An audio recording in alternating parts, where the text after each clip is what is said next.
On the front lines of the resistance, each and every morning, we here are committed to alerting you of the threats that are posed by Donald Trump and his incoming administration. We can't cover our eyes and close our ears to this reality, and I hope that you take these warnings, and I'm not giving them to you to scare you, it's to alert you so you can share with family, friends, and coworkers so we all know what's going on and we can plan how to deal with it.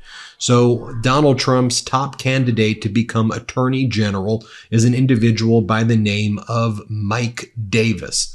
Mike Davis has been very busy posting on social media since Donald Trump has won the election.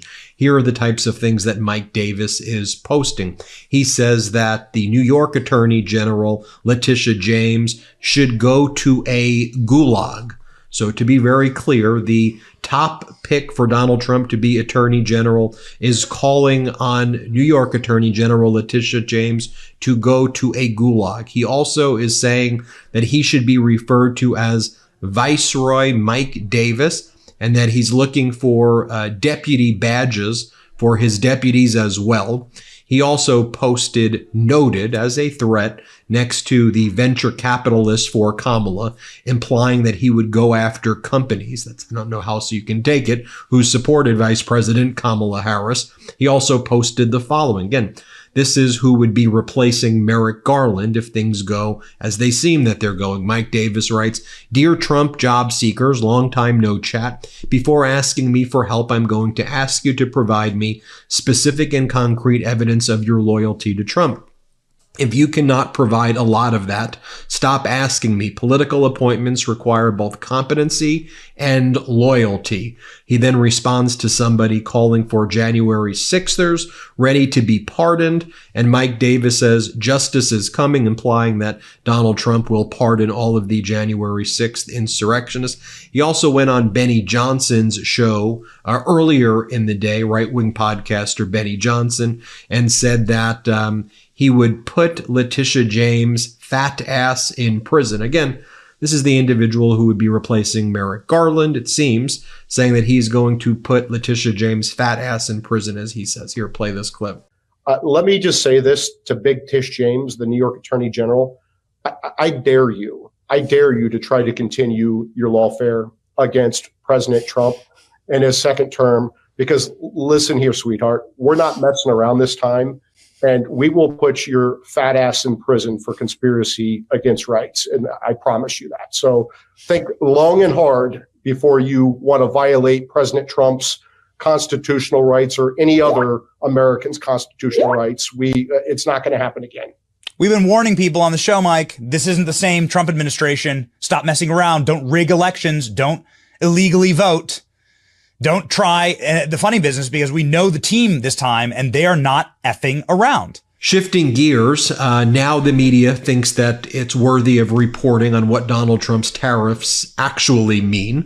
Of course, corporate media wanted to cover all of this up, but now Business Insider is posting headlines like this: "Get ready for inflation and interest rates to rise again." Well, great work reporting that now, because we here at the Midas Touch Network have been reporting about that each and every day, but it was a very lonely fight while no one else was basically talking about it. By the way, this one account says it, I think, succinctly right here. So as of today, as of right now, inflation is 2.1%, unemployment is 4%, GDP is growing 3%, manufacturing is booming and only getting better. The economic boom you're about to credit Trump with was brought to you by Joe Biden, and when it crashes, let's be clear, that is 100% on Donald Trump. And we're seeing lots of messages like this as well. This is from Andy, who goes, "One of my general contractors I partner with is a Trump guy. We want a new job that will start next year. I just told him I won't honor today's materials pricing past January. He asked why. I said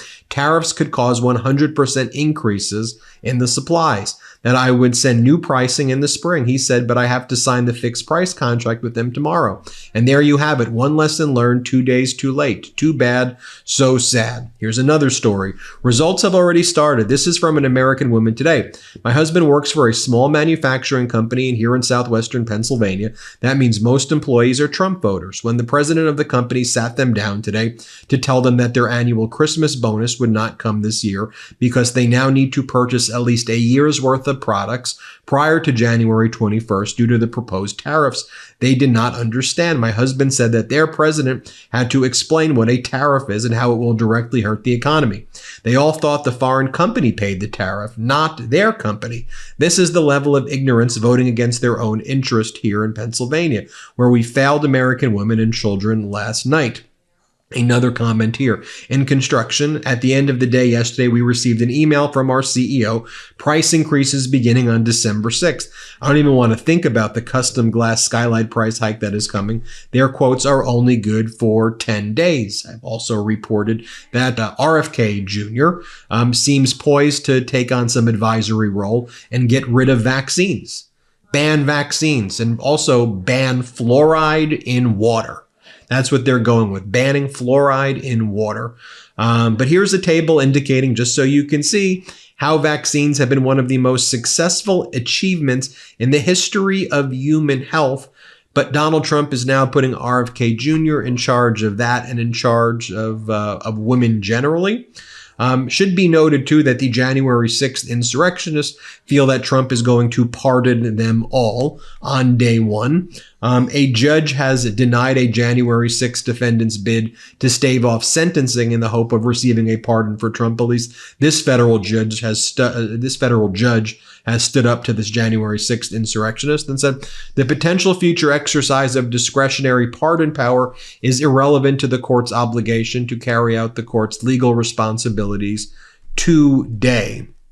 One of the other things that's worth talking about is Donald Trump reportedly does not want to use any former generals to lead the national security team. Instead, he wants businessmen and CEOs like potentially Dana White. So potentially you may have Dana White as a Secretary of Defense or in the national security apparatus. Also, massive amounts of racist statements being sent by MAGA followers have been sent out to a lot of people, such that the FBI had to make a statement on offensive and racist text messages. The FBI is aware of the offensive and racist text messages sent to individuals around the country, and it is in contact with the Justice Department and other federal authorities on the matter. As always, we encourage members of the public to report threats of physical violence to local law enforcement authorities. Another thing to report, Vladimir Putin congratulated Donald Trump today. Let me show you what Vladimir Putin said. Play this clip. То, что было сказано по стремлению восстановить отношения с Россией, способствовать завершению украинского кризиса, мне, на мой взгляд, кажется, это заслуживает внимания, как минимум. И я, пользуясь случаем, хочу поздравить его с избранием на пост президента Соединенных Штатов Америки. Я уже говорил, что мы... Meanwhile, Marjorie Taylor Greene's name is being floated to lead the Homeland Security Department. At the same time, Donald Trump and his allies in the private sector are preparing for bloody mass deportations, where they will be knocking ostensibly on the homes of some of their voters, too, who voted to deport their family members.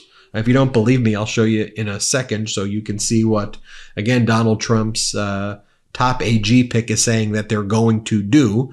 But anyway, they're preparing for the bloody mass deportations to begin. And of course, you know, we will be supporting any legal challenges to bloody mass deportations and doing whatever we can do to stop human beings getting bloodied up by government officials and having their homes raided and potentially them getting killed by government officials. So if you go, whoa, Ben, look, maybe you have a family member who voted for Trump who, who said, look, they're not coming after me. You know, I'm not a criminal or whatever. Well, let me show you again. I started this video with Mike Davis, who was actually a former clerk for Justice Gorsuch, who's on the Supreme Court. So anything he does is going to get also rubber stamped by the Supreme Court because he's worked with Justice Gorsuch.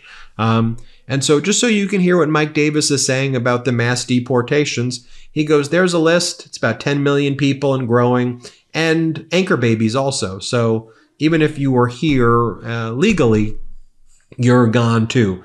Anchor babies, parents, grandparents. We're going to put kids in cages, and it's going to be glorious. You don't believe me? Here he says it in his own words. Here, play this clip. Mike, I've never called for lava to rain down from the heavens, but maybe upon Washington, D.C. Would you be that sweet red hot lava for us? I've never been called sweet, and you call me Sweet Ginger. So I think I meant then. During my 3-week reign of terror as Trump acting attorney general, before I get chased out of town with my Trump pardon, I will rain hell on Washington, D.C. We've talked about this, Ben. I have 5 lists ready to go, and they're growing. List number 1, we're going to fire. We're going to fire a lot of people in the executive branch and the deep state. Number 2, we're going to indict. We're going to indict Joe Biden and Hunter Biden and James Biden and every other scumball, sleazeball Biden, except for the 5-year-old granddaughter who they refused to acknowledge for 5 years until the political pressure got to Joe Biden. Number 3, we're going to deport. We're going to deport a lot of people, 10 million people and growing, anchor babies, their parents, their grandparents. We're going to put kids in cages. It's going to be glorious. We're going to detain a lot of people in the D.C. Gulag and Gitmo. And list number 5, I'm going to recommend a lot of pardons. Every January 6th defendant is going to get a pardon, especially my hero, Horn Man. He is definitely at the top of the pardon list. We actually went out and have some upcoming content with Jacob Chansley. We did a podcast interview with him. Went out into the desert. We wanted to learn about shamanism, so we went out into the desert with him. We'll be releasing that video pretty soon, actually, and I think you'll like it quite a bit, Mike. And folks, the reason I shared with you all of these video clips, again, I'm not trying to be just to like scare you or whatever. Look, as the front line to resist this stuff, we have to know what's up. And we're sharing the data with you. I mean, in my own view, this is not American. This is anti-American stuff, and this is very dangerous. So knowledge is power. Share this with people that you know, family members, coworkers. Let them know. Let them hear it in their own words. It's critical that that happens. Thank you for watching. Hit subscribe, and let's get to 4 million subscribers. Love this video? Make sure you stay up to date on the latest breaking news and all things Midas by signing up to the Midas Touch newsletter at MidasTouch.com/newsletter.